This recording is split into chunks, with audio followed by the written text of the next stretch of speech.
Bonjour tout le monde, bienvenue à Entrepreneurs sous les projecteurs ou aujourd'hui plutôt Leaders sous les projecteurs. Donc, on reçoit Fabrice Brunet, des quartiers de l'innovation en santé, pardon. Il est directeur général de cette magnifique OBNL et je suis bien heureuse qu'il ait accepté mon invitation. Alors, bienvenue, Monsieur Brunet. Merci beaucoup. J'aimerais, Monsieur Brunet, que vous me parliez de votre parcours. Parce qu'être un directeur général de nos BNL, ça peut avoir pris différentes tangentes. Où est-ce que vous avez commencé dans votre carrière et qu'est-ce qui vous a amené aujourd'hui à être à la tête de cette OBNL? En fait, je suis un médecin cardiologue et durant toute ma carrière, j'ai voulu améliorer la santé d'abord de mes patients, puis plus récemment de la population en général, c'est-à-dire avant la maladie, pendant la maladie et après la maladie, pour rester dans un état de bonne santé. C'est pour ça que durant les années de ma carrière de médecin, j'ai développé tout un environnement, un écosystème, comme on dit maintenant, avec de nombreuses entreprises, qu'elles soient privées, qu'elles soient publiques, qu'elles soient académiques ou non académiques. Je suis médecin aussi universitaire dans ma spécialité.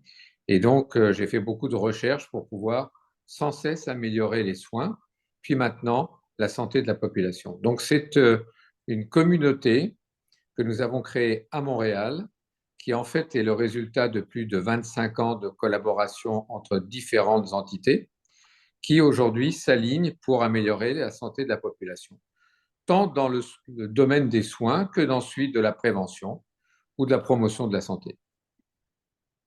Comme par exemple, est-ce que vous pourriez nous nommer quelques partenaires que vous avez ajoutés à votre écosystème qui peuvent offrir différents soins? Pouvez-vous nous vous expliquer un peu un parcours d'un participant dans votre écosystème? Alors en fait, dans cette communauté, il y a des gens qui sont des soignants, des gestionnaires d'établissements, en particulier d'établissements de soins, mais également des chercheurs, des enseignants qui agissent à titre individuel ou avec leurs entreprises, leurs institutions ou leurs organisations. Donc ça peut être des établissements hospitaliers du réseau de soins et de services sociaux, bah, par exemple le CHUM, le CHU Sainte-Justine, les autres CHU, ou d'autres hôpitaux, ce qu'on appelle les CIS ou les CIUS de notre réseau, mais ça peut être aussi des universités, que ce soit celle de Montréal, celle de Québec, celle de Concordia ou par exemple nos amis de Sherbrooke ou de McGill. Ça peut être aussi des entreprises privées comme Novartis, Novo Nordisk, Medtronic, etc. Ça peut être des groupes de, d'entreprises qui sont réunies autour de pôles, soit pôles dans les recherches sur les sciences de la vie, comme par exemple Montréal In Vivo, ou des technologies comme MedTech Plus ou comme Transmedtech, Santech. Ça peut être aussi des écoles d'ingénierie, donc comme le TS, Polytechnique, ou bien de gestion comme HEC. Et puis, ça peut être aussi des individus, ça peut être des patients, des familles, des associations de patients ou des municipalités, voire même de la population. Les citoyens peuvent aussi s'inscrire dans cette communauté qui a pour objectif de trouver des solutions ensemble, de les mettre en application et d'en mesurer la valeur pour en démontrer la pertinence pour utiliser dans les systèmes de soins, dans les systèmes de santé, mais aussi dans la santé publique, la prévention, etc. Quand vous avez lancé c'est vous qui avez fondé l'OBNL, est-ce que vous aviez un objectif qui était aussi grand quand vous avez lancé? Pourquoi? Parce quand on lance une idée, on veut faire une différence dans la population. Des fois, on a une petite idée qui prend des envergures comme la vôtre. Est-ce que vous aviez déjà cette vision-là quand vous avez lancé le projet il y a 25 ans? En fait, je ne l'ai pas lancé il y a 25 ans, je l'ai lancé il y a 3 ans, Ah, il y a mais il y a 3 ans, pardon. 25 ans, il y a 3 ans que je travaille, il y a 25 ans que je travaille sur ce concept. OK. Donc, je l'ai fait en France, je l'ai fait aux États-Unis, je l'ai fait en Chine, je l'ai fait au Canada, à Toronto, puis maintenant ici. Ça a toujours été la même chose. Comment mettre en place des solutions innovantes, résultat de collaboration, de discussion, de co-création avec différents partenaires pour pouvoir améliorer d'abord les soins, la guérison des maladies, mais ensuite, maintenant, la santé. Donc, Mm. ce n'est pas la date de création de cette OBNL, qui est le quartier d'innovation en santé, qui est une communauté basée sur la confiance entre les membres dans une vision d'innovation ouverte pour améliorer de façon mesurable et mesurée la santé de la population. Mais c'est pas tout de suite, il y a 3 ans, que j'ai d'un seul coup pensé ça. Ça s'est élaboré au fur et à mesure des années. Vous voyez, ce matin, on discutait avec un de nos partenaires qui est de Caroline du Nord et on parlait d'un réseau international de hub d'innovation, parce que c'est un hub d'innovation en fait, ou un centre d'innovation, je ne sais pas comment on peut appeler ça, communauté. Et on partage exactement la même vision, on partage les mêmes outils, les mêmes méthodes, et on les réplique. Là, je rentre de France, puisque vous pensez que j'ai un accent, je ne suis pas très sûr d'en avoir un, mais peut-être.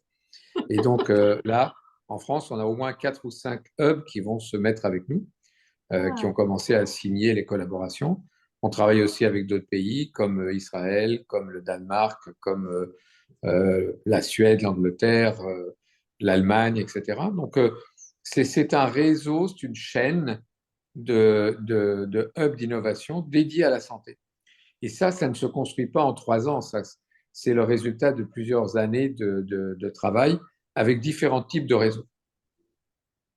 c'est vraiment très inspirant. Puis, tu sais, quand on est dans un projet comme ça, puis qu'on va chercher des partenaires, ce serait quoi vos critères? Puis je change un peu mes questions parce que je trouve ça tellement intéressant que vous nous éduquiez sur un peu votre modèle d'affaires. C'est quoi les critères ou comment vous allez sélectionner vos partenaires dans votre hub d'innovation dédié à la santé? Ben, le premier critère, comme je vous ai dit, ce sont des gens qui partagent la vision d'améliorer la santé de la population. Que ce soit ici ou que ce soit dans leur pays, ils ont toujours tous. Le premier critère, c'est nous souhaitons améliorer la santé de la population. J'ai dirigé pendant 10 ans le réseau Mère-Enfant de la francophonie, qui est né du CHU Sainte-Justine, que j'ai dirigé aussi pendant 9 ans. Et pendant ces années-là, le réseau Mère-Enfant de la francophonie a réuni 20 hôpitaux à travers le monde académique avec l'objectif d'améliorer la santé des mères et des enfants dans chacun de leurs pays et dans chacune de leurs circonscriptions au sein de ce pays. Et ben, c'est la même chose avec ces hubs que nous sommes en train de développer, c'est-à-dire que nous allons regarder que chaque membre, chaque participant adhère à la même vision. Ensuite, il y a une deuxième étape dans les critères qui sont les valeurs. Il faut qu'ils partagent les valeurs. C'est une OBNL, ce n'est pas une entreprise commerciale. Ça ne veut pas dire que les membres qui en font partie ne peuvent pas tirer profit des connaissances, mais à travers leur propre entité commerciale, pas par le KISS. Le KISS, qui est le quartier d'innovation en santé, qu'on appelle KISS, QIS, lui, n'a pas de vision de commercialisation. En revanche, les membres peuvent très bien valoriser l'élaboration des connaissances qu'ils ont avec le KISS pour leur propre intérêt. S'ils veulent, par exemple, je ne sais pas moi, utiliser des avancées dans la métabolomique, qui est une façon d'analyser la signature des maladies pour utiliser leurs médicaments, s'il s'agit d'une entreprise pharmaceutique par exemple, ben, ils le feront, mais du côté de l'entreprise pharmaceutique, pas du côté du KISS. Le KISS, c'est une communauté.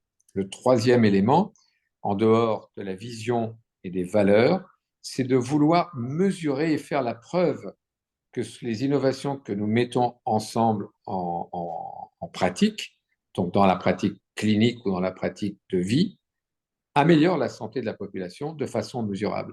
Donc c'est le troisième élément qui est important, c'est qu'ils acceptent de faire la preuve de concept de leur innovation et non pas simplement de discuter au sein d'une communauté intellectuelle mais sans valeur ajoutée pour la population. Ça nous permet d'avoir des partenaires qui sont ensuite des membres, donc quelle que soit leur nature, une personne toute seule ou bien une grosse entreprise ou un conglomérat de plusieurs entreprises. Puis là, vous développez des projets. Puis à ce moment-là, il y a un comité qui va se former sur un projet. Puis là, il y a différents, j'imagine, les membres de la communauté vont dire, OK, moi, je veux contribuer à ce projet-là. Et vous avancez avec des mini-hubs qui font partie du grand hub d'innovation. C'est ce que je comprends. Exactement. Je vais vous donner un exemple concret. Nous avons créé le centre d'expertise sur le diabète. qui a pour objectif d'améliorer le traitement du diabète dans toutes ses formes et avec un suivi de la trajectoire de soins des malades qui ont un diabète. Il va donc y avoir au sein de la communauté une réflexion pour mieux détecter, mieux traiter le diabète et ainsi euh, éviter ou diminuer les complications avec des technologies, par exemple, qui vont permettre de mieux mesurer la glycémie, donc le taux de sucre dans le sang, mais également de regarder s'il n'y a pas une possibilité de mieux administrer l'insuline, donc qui est l'hormone nécessaire pour pouvoir réguler le taux de sucre, qui va nous permettre, grâce à des innovations combinées, d'améliorer la trajectoire de soins de ces malades et en même temps de réduire les risques de complications. Mais dans le cadre du diabète, par exemple, on peut aller plus loin avec une communauté telle que nous l'avons créée, parce qu'on peut aller faire de la recherche sur, par exemple, la thérapie par les cellules souches ou la génomique, pour pouvoir détecter ceux qui sont à risque de développer un diabète et le prévenir, ou ceux qui ont développé le diabète, ceux qui sont à risque de faire des complications et les prévenir. Et puis avec la thérapie cellulaire, qui est donc l'autre composante, on peut dans un avenir proche envisager d'avoir une thérapie par des cellules souches dédifférenciées, puis différenciées en cellules productrices de l'insuline, qu'on appelle des cellules bêta de Langerhans, qui vont permettre de restaurer la synthèse d'insuline en injectant ces cellules souches sous forme d'un petit tube qui aura été peuplé par ces cellules souches dans une vision de recherche actuellement fondamentale sur les organoïdes pour pouvoir, avec des traitements par ces cellules souches, restaurer la fonction d'insuline. Et donc, dans certains types de diabète, pas dans tous les types de diabète, dans certains types de diabète, on peut aller de la trajectoire de soins telle que je vous la décrivais avant, avec des innovations, aller vers la trajectoire de vie, éviter la maladie tant que possible, en travaillant sur les facteurs génétiques et environnementaux, mais également restaurer la santé avec des thérapies cellulaires et revenir en santé avec avec une vision globale. On peut aller encore un peu plus loin dans le sens où on peut combiner plusieurs de ces solutions pour pouvoir avoir une prise en charge globale de la maladie et dans le futur, pourquoi pas, aller vers une prévention complète ou une élimination de cette maladie. Ça va aussi sur d'autres exemples, comme par exemple, si on a un traumatisme d'un accident de voiture sur la colonne vertébrale, aujourd'hui elle est sectionnée, vous êtes paralysé, on peut combiner un robot sous forme d'exosquelette qui permet à la personne paralysée de marcher et en même temps d'utiliser de la thérapie cellulaire ou des nouveaux produits de colle biologique qui vont permettre de restaurer la continuité des cellules au niveau de la moelle sectionnée et peut-être un jour d'avoir une réparation complète de la moelle avec une reprise d'une motricité normale. Et ça, tout ça existe. La seule chose, c'est que chacun le fait dans son coin. Et l'objectif du quartier d'innovation en santé et des autres hubs avec qui on travaille dans le monde, c'est de réunir toutes ces solutions, de les discuter, mais surtout ensuite de les implanter, de les tester, d'en mesurer la valeur, puis si vraiment ça marche, à ce moment-là, d'influencer les décideurs pour qu'on puisse le mettre en place plus rapidement. C'est pas sincèrement de mettre l'aspect clinique aussi dans la perspective de recherche, parce que souvent, les recherches, comme vous dites, vont se faire de façon isolée, de les ramener tous ensemble pour qu'il y ait une meilleure communication, puis de tester, je pense que c'est la clé qui, peut-être, tu sais, l'élément distinctif de votre modèle qui fait que ça peut avoir un grand impact à plus ou moins long terme, même à court terme, là, je pense, sur la santé des gens, là. Donc, merci pour cette contribution, puis d'avoir créé aussi cette cet hub international parce qu'à quelque part, oui, vous dites que c'est un quartier innovation ici de la santé, mais c'est international. C'est une formule qui nous permet d'aller chercher tous les experts à travers le monde entier. Donc, bravo pour cette initiative-là. Puis, je vous souhaite bon succès aussi pour la suite parce que ça reste que c'est un game changer, comme je vais dire en bon québécois, parce que ça peut vraiment amener une grande différence dans la société. Vous avez travaillé comme cardiologue, vous avez géré plusieurs équipes, vous avez été un innovateur dans votre parcours et vous l'êtes encore. Ça serait quoi un des plus grands apprentissages? Puis je sais que vous en avez probablement fait plusieurs, mais dans ceux que vous avez fait, que vous croyez qu'il pourrait être un bon conseil que vous pourriez transmettre à des gens qui sont dans votre domaine, en fait, pas nécessairement en santé, mais dans l'innovation. Un conseil d'apprentissage que vous avez appris à travers les années, puis qu'aujourd'hui, vous dites, ah, si ça serait à refaire, peut-être que j'aurais mis en application ce conseil-là plus rapidement. Bah, écoutez, ce que je pense qui est le plus important, c'est être à l'écoute des autres. Parce que oui, il y a des technologies. Là, vous avez vu, maintenant, on parle d'intelligence artificielle, de chat GPT, etc., qui va nous transformer notre vie.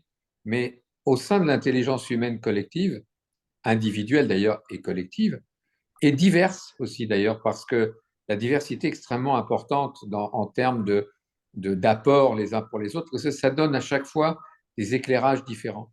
Mais écoutez les autres, parce qu'ils ont toujours ou presque une solution innovante appropriée et pas à distance des besoins où finalement on perd du temps après pour ramener ces innovations qui sont loin de la pratique, loin du terrain, loin de la vie quotidienne. Et ça prend du temps et ça ne marche pas obligatoirement. Puis les gens n'ont pas tellement envie de les mettre en place. Donc pour moi, pour l'innovation, c'est le terrain, enfin ce que j'appelle le terrain, qui ne veut pas dire grand-chose, parce que en fait, chacun d'entre nous fait partie du terrain. Mais c'est écouter les gens qui disent, bah, tu sais, j'ai pensé à ça hier, parce que j'aimerais bien mieux faire ce que je fais au quotidien. Traiter un patient, nettoyer une surface, éradiquer un problème de, je sais pas moi, d'infection, ou bien former des étudiants, ou bien faire de la recherche fondamentale ou clinique ou autre. Et puis, si on écoute et si on se donne le temps non seulement d'écouter, mais de dire bah, pourquoi on ne leur donne pas la possibilité de le tester et de le faire. C'est ce que j'ai fait comme PDG de Sainte-Justine et du CHUM ici, ce que j'ai fait quand j'étais à Toronto, ce que j'ai fait quand j'étais à Paris, etc. C'est écouter, puis dire ben, cette solution-là que vous me proposez, on va la tester, on va l'essayer. Puis si elle marche, on va la mettre en pratique. Si elle ne marche pas, ben, au moins on l'aura essayé. Et puis ça, c'est quelque chose qui est vraiment la plus grande leçon que j'ai appris dans ma carrière. Même si on pense que il y a des solutions qui peuvent venir en dehors des êtres humains qui travaillent au quotidien et qui, eux, sont confrontés aux problèmes, la chance qu'elle soit adaptée et qu'elle soit pertinente est moins forte que si elle provient des gens. Puis j'ai fait des réunions comme des Hacking Girls, par exemple, qui sont des hackathons ou des coopératons, des choses comme ça, dans lesquelles c'est vraiment l'illustration de ce que je vous dis. Les solutions viennent des intervenants, y compris citoyens, patients, population, aidants naturels, etc. Il n'y a pas il y a pas aujourd'hui de solution miracle. Il y a les solutions qui vont venir de ceux qui sont les intervenants directs. C'est ça ce que j'ai appris. Ouais, puis je pense que ça s'applique dans tous les domaines. Tu sais, je pense à quelqu'un qui est dans une direction d'un département de marketing. S'il demande à ses employés, on veut faire des campagnes innovantes, on veut rejoindre tel objectif, des fois, de juste les écouter, ce que vous dites, c'est ils vont peut-être nous amener quelque chose de différent que le gestionnaire dit, ben non, c'est mon idée, puis c'est ma façon de faire. Écoutez-les, écoutez vos équipes. C'est comme ça que je pense que vous l'avez bien dit, tu sais, l'intelligence collective humaine peut apporter vraiment des résultats différents. Puis c'est ce qu'on veut à quelque part, peu importe dans le domaine d'expertise qu'on est. Merci. Exactement, tout à fait. Merci de ce conseil judicieux, Monsieur Brunet. Docteur, en fait, il faudrait que je vous appelle docteur. Non, non, appelez-moi Fabrice, c'est parfait. Parfait. Dites-moi, Fabrice, si on s'en va du côté plus de l'inspiration, Quand on travaille, on a des hauts, des bas, puis probablement que vous avez vécu vos lots de bas comme tout le monde. Vous avez, tu sais, on dit souvent, nous, dans notre cas business, on dit souvent, on n'opère pas à cœur ouvert, on ne sauve pas des vies. Mais dans votre cas, c'est pas tout à fait le cas. Vous avez sauvé des vies et vous avez probablement vécu des choses aussi plus difficiles. Ça serait quoi votre moyen de vous inspirer? Tu sais, je dis souvent groundé, mais tu sais, des fois, on a besoin, là, on vit des moments difficiles comme entrepreneur, comme gestionnaire, comme médecin. Votre truc à vous pour retrouver la flamme, la passion, puis l'inspiration. Mais écoutez, c'est une excellente question. Je pense qu'il y a deux aspects. Un premier aspect qui est la nécessité d'avoir un équilibre familial, personnel, parce qu'on ne peut donner à l'autre que quand on est bien soi-même. Puis ça, c'est ce que je dis souvent aux équipes. Puis, vous savez, ici, la première chose que j'ai observée, c'est que nos équipes, en particulier au niveau des soignants, des infirmiers, des infirmières, etc., souffraient de ce qu'on appelait le temps supplémentaire obligatoire, Mm. qui est quelque chose que je n'avais pas rencontré préalablement. Ce temps supplémentaire obligatoire, c'est quelque chose qui impacte directement la personne dans son équilibre personnel, dans son équilibre familial. Parce que si on lui impose de rester sur place, elle ne peut pas s'occuper de ses enfants, ou il ou elle, enfin la personne, et elle dort mal, elle rentre fatiguée, etc. Donc, globalement, elle ne va pas pouvoir faire un travail de qualité parce que personnellement, elle n'est plus dans un équilibre qui est indispensable. Le deuxième, c'est se nourrir des autres. Parce que quand on n'en peut plus, quand on est fatigué, quand on doute, etc., la seule chose qu'il faut faire, c'est aller rencontrer les autres et puis être très ouvert.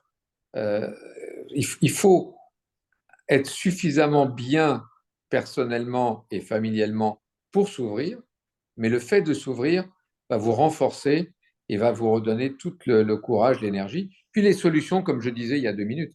Donc en fait, moi, dans les périodes difficiles, j'en ai vécu avec, ben oui, des collègues qui m'ont redonné le courage ou des familles je me souviens de parents d'enfants malades ou quand j'étais en adulte, enfin en pratique adulte, bah, des enfants ou des conjoints, etc. Puis c'est de là, il faut se nourrir de ça, il faut se nourrir de ces échanges humains qui vous redonnent le courage, vous redonnent la flamme. Mais de base, il faut quand même pas oublier qu'il faut être bien sur le plan familial et personnel. Mm. Ouais, puis je pense que c'est moi, souvent, je dis un équilibre personnel, on est un individu, ensuite on devient un couple et ensuite on devient une famille. Et si on veut être un bon parent, ben, il faut être bien avec nous-mêmes. Puis ensuite, ben oui, on va pouvoir s'occuper de notre conjoint puis de nos enfants par la suite. Fait que ce que vous dites, c'est tout à fait légitime avec l'entreprise, avec nos employés. Puis des fois, j'appelle souvent ça, c'est un équilibre des anneaux olympiques. C'est sûr qu'il y a des anneaux, des fois, qui vont prendre un peu plus de place, puis il y en a d'autres qui vont être un peu plus petits. Mais comme vous le dites, ben, c'est la base parce que si on n'est pas bien avec nous, ben, on ne peut pas aider les autres. Euh, En allant vers la fin de mon entrevue, j'aimerais quand même que vous nous donniez une quote. Est-ce que vous avez une phrase clé qui vous parle, ou ça peut être Einstein comme votre grand-mère ou un patient que vous avez rencontré dans votre carrière?